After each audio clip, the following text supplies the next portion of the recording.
Iran ಮೇಲಿನ ಯುದ್ಧ ಯಾವ ಹಂತ ಮುಟ್ಟಿದೆ ಅಂತ ಅಂದರೆ ಎಲ್ಲರೂ ಒಗ್ಗಟ್ಟಾಗಿ ಯುದ್ಧ ವಿರೋಧ ಮಾಡಲೇಬೇಕಾದಂಥ ಸಮಯ ಇದಾಗಿದೆ. ಯುದ್ಧದ 5ನೇ ವಾರದಲ್ಲಿನೂ ಇರಾನ್ ಮೇಲೆ ಯಾಕೆ ದಾಳಿ ಮಾಡಲಾಯಿತು ಅನ್ನೋದು ಸ್ಪಷ್ಟವಾಗಿಲ್ಲ. ಟ್ರಂಪ್ ವಿರುದ್ಧ ಈಗ ಅವ್ರದೇ ಜನ ನಿಂತಿದ್ದಾರೆ. ಲಕ್ಷಾಂತರ ಜನರು ಬೀದಿಗಿಳಿದು ಪ್ರತಿಭಟನೆಯನ್ನು ನಡೆಸಿದ್ದಾರೆ. ಬಾಂಬ್ ದಾಳಿಗಳ ನಡುವೆನೂ ಜನರ ಧ್ವನಿ ಮುಖ್ಯವಾಗಿದೆ ಅಂತ ತೋರಿಸಿದ್ದಾರೆ. ಯುದ್ಧ ಶುರುವಾಗಿ 5ನೇ ವಾರ ನಡೀತಾ ಇದೆ. ಪ್ರತಿ ವಾರ ಯುದ್ಧ ಮುಗಿಸೋದ್ರ ಬಗ್ಗೆ ಭರವಸೆಯನ್ನು ಕೊಡಲಾಗ್ತಾ ಇದೆಯೇ ಹೊರತು ಯುದ್ಧ ತೀವ್ರಗೊಳ್ಳೋದು ಮಾತ್ರ ತಪ್ಪಿಲ್ಲ.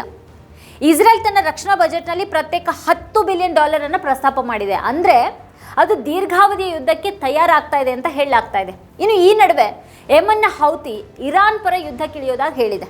ಹೀಗಾಗಿ ಹಾರ್ಮುಜ್ ಜೊತೆಗೆ ಬಾಬ್ ಅಲ್ ಮಂದಬ್ ಜಲಸಂಧಿಯು ಕೂಡ ಬಂದ್ ಆಗುವಂಥ ಒಂದು ಆತಂಕ ಎದುರಾಗಿದೆ. ಈಗ ಇದು ತೈಲ ಪೂರೈಕೆಯ ಮೇಲೆ ಇನ್ನಷ್ಟು ಕೆಟ್ಟ ಪರಿಣಾಮ ಬೀರುತ್ತೆ.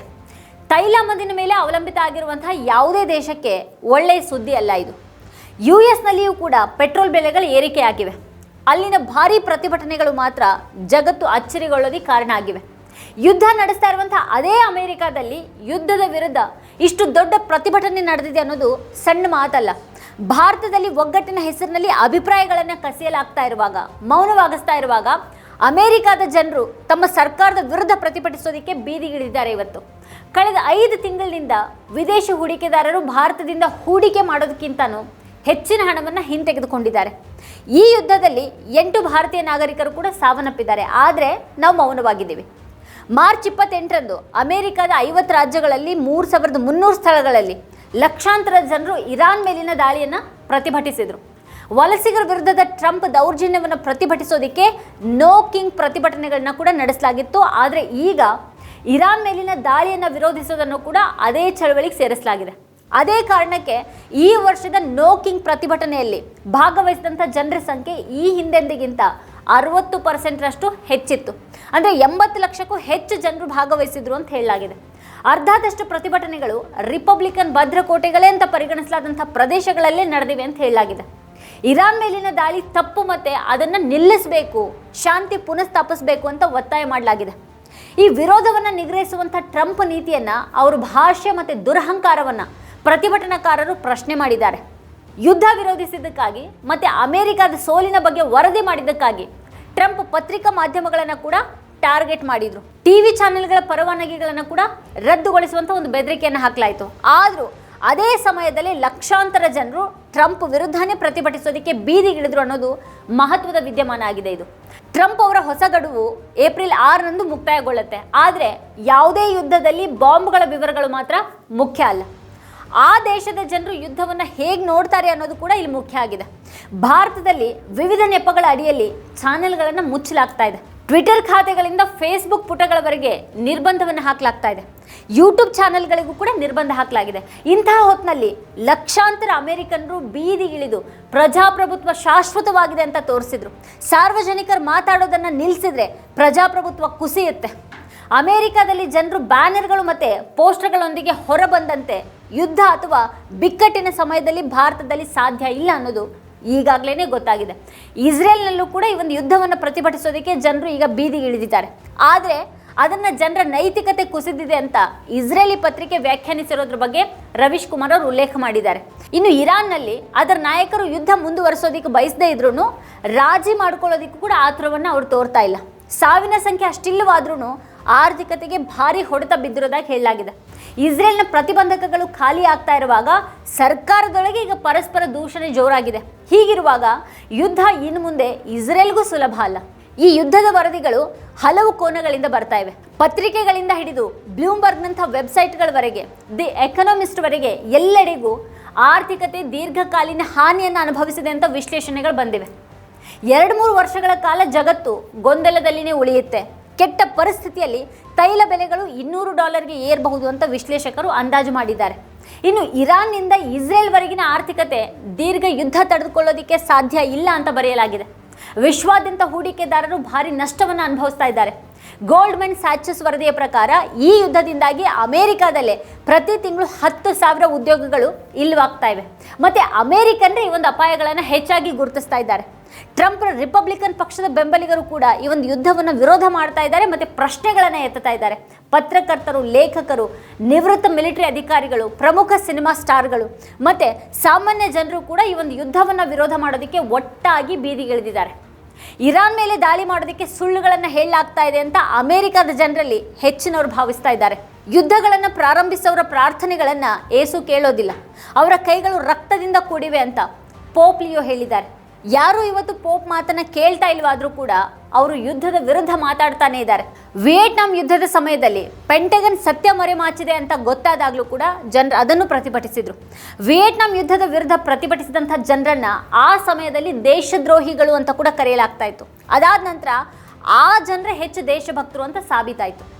ಈಗ ಯುದ್ಧ ಮತ್ತು ಟ್ರಂಪ್ ವಿರುದ್ಧ ಪ್ರತಿಭಟಿಸೋದಕ್ಕೆ 80 ಲಕ್ಷ ಜನರು ಬೀದಿಗಿಳಿದಿರೋದು ಗಮನಾರ್ಹ ವಿಷಯ. ಈ ಪ್ರತಿಭಟನೆಗಳು ಅಧ್ಯಕ್ಷರಿಗೆ ಹಾನಿ ಮಾಡೋದಿಲ್ಲ ಅಂತ ಶ್ವೇತಭವನದ ವಕ್ತಾರರು ಹೇಳ್ತಾ ಇದ್ದಾರೆ. ಬೀದಿಗಿಳಿದು ಕೋಪ ಹೊರಹಾಕೋದಿಕ್ಕೆ ಬಯಸಿದ್ರೆ ಮುಂದುವರಿಬಹುದು.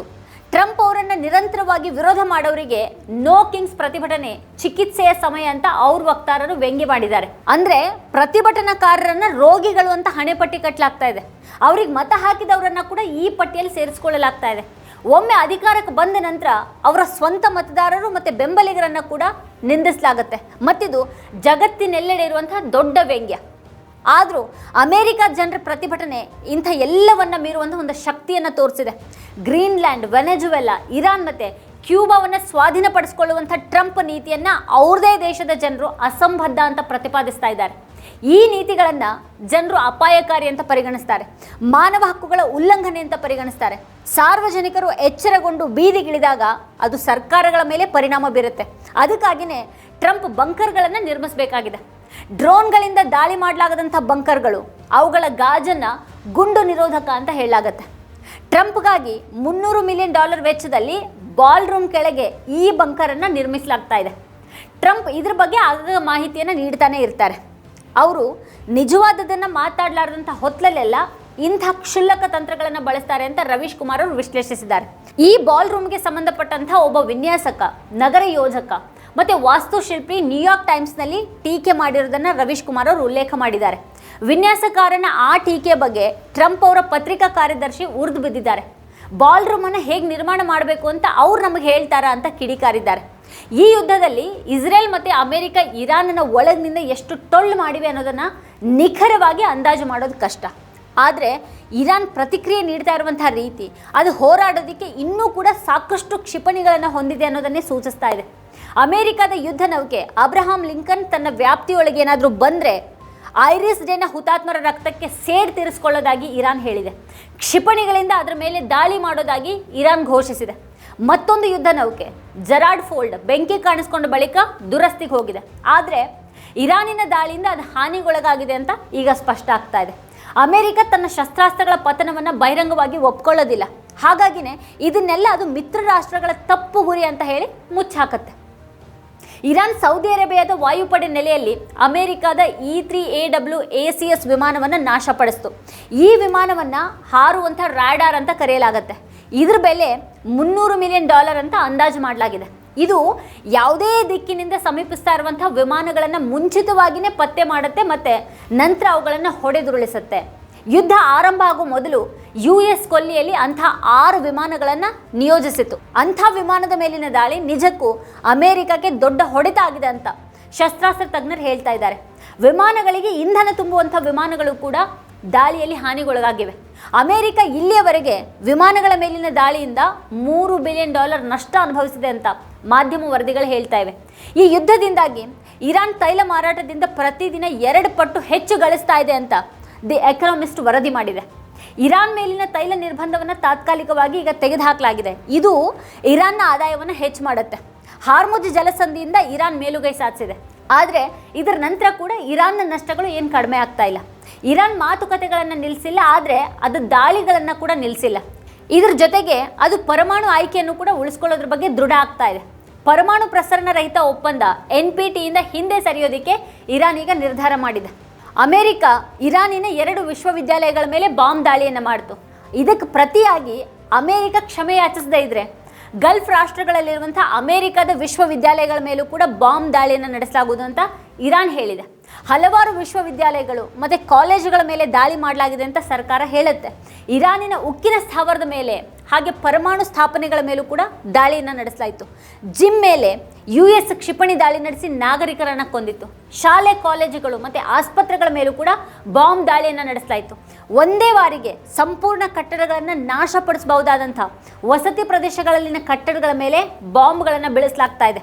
ಮಿಲಿಟರಿ ಗುರಿಗಳನ್ನು ನಿರ್ಮೂಲನೆ ಮಾಡುವಂಥ ಹೆಸರಿನಲ್ಲಿ ಇಡೀ ಅಪಾರ್ಟ್ಮೆಂಟ್ಗಳನ್ನು ನೆಲಸಮ ಮಾಡಲಾಗ್ತಾ ಇದೆ. ಇರಾನ್ ಏಕಕಾಲದಲ್ಲಿ Israel, Kuwait, Saudi Arabia, UAE, Bahrain, Iraq ಮತ್ತು ಜೋರ್ಡಾನ್ ಮೇಲೆ ದಾಳಿ ಮಾಡಿದೆ. ಕುವೈತ್ನಲ್ಲಿರುವಂಥ ನೀರಿನ ಸ್ಥಾವರದ ಮೇಲೆ ದಾಳಿ ಮಾಡಲಾಗಿದೆ.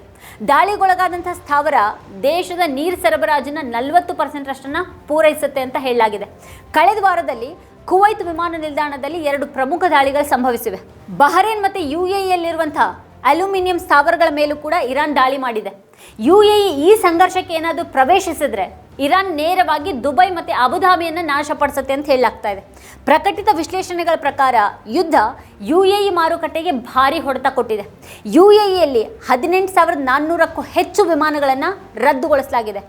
ಈ ಯುದ್ಧದಲ್ಲಿ UAE ಸಕ್ರಿಯ ಪಾತ್ರ ವಹಿಸ್ತಾ ಇದೆ ಅಂತ ಇರಾನ್ ಪದೇ ಪದೇ ಹೇಳುತ್ತೆ ಮತ್ತು ಅದಕ್ಕಾಗಿಯೇ ಅದರ ಮೇಲೆ ದಾಳಿ ಮಾಡುತ್ತೆ. ಇರಾನ್ ಗಲ್ಫ್ ರಾಷ್ಟ್ರಗಳಿಗೆ ಗಮನಾರ್ಹ ಹಾನಿ ಉಂಟು ಮಾಡಿದೆ. ಇರಾನ್ನ ಪ್ರತಿಕ್ರಿಯೆಯಿಂದಾಗಿ ವಿಶ್ವ ಆರ್ಥಿಕತೆ ಕುಸಿತಾ ಇದೆ. ಕೊಲ್ಲಿ ರಾಷ್ಟ್ರಗಳ ಮೇಲೆ ಇರಾನ್ ದೊಡ್ಡ ದಾಳಿ ಮಾಡಿದ್ರೆ ಅದರ ಪರಿಣಾಮವನ್ನು ಇಡೀ ವಿಶ್ವನೇ ಹಲವು ವರ್ಷಗಳವರೆಗೆ ಎದುರಿಸಬೇಕಾಗತ್ತೆ. ಆರ್ಥಿಕತೆಯ ಮೇಲಿನ ಈ ಕೆಟ್ಟ ಪರಿಣಾಮವನ್ನು ತಡೆಯೋದಕ್ಕೆ ಯಾರಿಂದ ಕೂಡ ಸಾಧ್ಯ ಆಗ್ತಾ ಇಲ್ಲ. ವೀಕ್ಷಕರ ಕುರಿತು ನಿಮ್ಗೇನು ಅನಿಸುತ್ತೆ, ಏನು ಅಭಿಪ್ರಾಯ ಇದೆ ಅದನ್ನು ವಿಡಿಯೋ ಕೆಳಗಡೆ ಕಮೆಂಟ್ ಮಾಡಿ ನಮಗೆ ತಿಳಿಸಿ. ಇದೇ ಹೊತ್ತಿನ ಸ್ಪೆಷಲ್ ನೋಡ್ತಾ ಇರಿ ವಾರ್ತಾಭಾರತಿ. ನೀವಿನ್ನು ವಾರ್ತಾಭಾರತಿ ಯೂಟ್ಯೂಬ್ ಚಾನಲನ್ನು ಸಬ್ಸ್ಕ್ರೈಬ್ ಮಾಡಿಲ್ಲ ಅನ್ನೋದಾದರೆ ಈ ಕೂಡಲೇ ಸಬ್ಸ್ಕ್ರೈಬ್ ಮಾಡಿ, ಹಾಗೆ ಪಕ್ಕದಲ್ಲೇ ಇರುವಂಥ ಬೆಲ್ ಐಕಾನ್ನ ಪ್ರೆಸ್ ಮಾಡಿ ನಮ್ಮನ್ನು ಪ್ರೋತ್ಸಾಹಿಸಿ.